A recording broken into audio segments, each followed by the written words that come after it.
The Development Research Institute has been looking at policy approaches to economic development around the world for many years. The Marron Institute, which is newer, is focusing on urban management. And this year we're working together on a conference that examines the role of urbanization and better urban management in encouraging faster economic growth. Gandhi famously said that I regard the growth of cities as an evil thing, unfortunate for mankind and the world.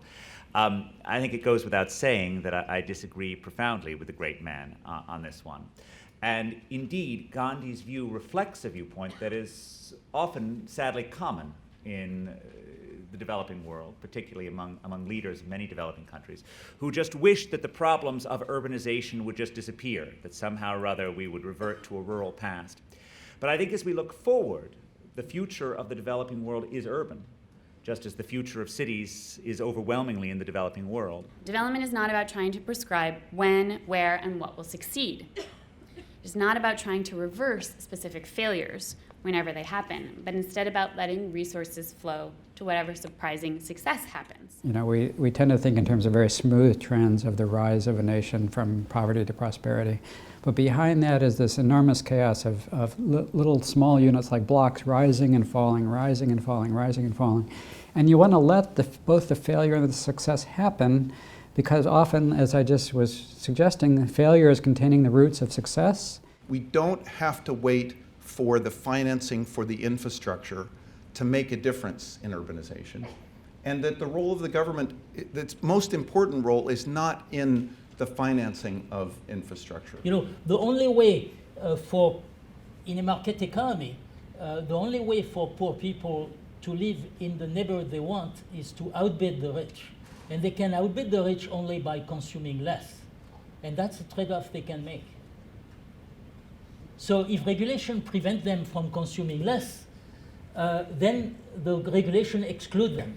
So you can imagine that a lot of the technology we use today are very old, and you can predict 3,000 years from now we'll use forks. We're not going to use some kind of fancy contraption and stuff like that. So this is interesting because you can judge political system that way, you can judge size, you can judge scale, you can figure out what has worked, okay? And effectively, city-states are very interesting to look in that way, okay? In something that has survived. And the debate is precisely a debate between planning and spontaneous order. So a planning view at one extreme, at the most extreme, might see development as emerging from the intentional effort by somebody at the center that plans exactly how, when, where, exactly, prescribes exactly how development success will happen, and then it indeed happens as the planner expected. That's one extreme of the sort of planning view of development. The opposite extreme is that development isn't planned, that it emerges spontaneously from the actions of many individuals. Nobody intended the final outcome, the final equilibrium. It just emerges in this chaotic, spontaneous way. Now, nobody is at totally one extreme or the other. All of us are somewhere in between.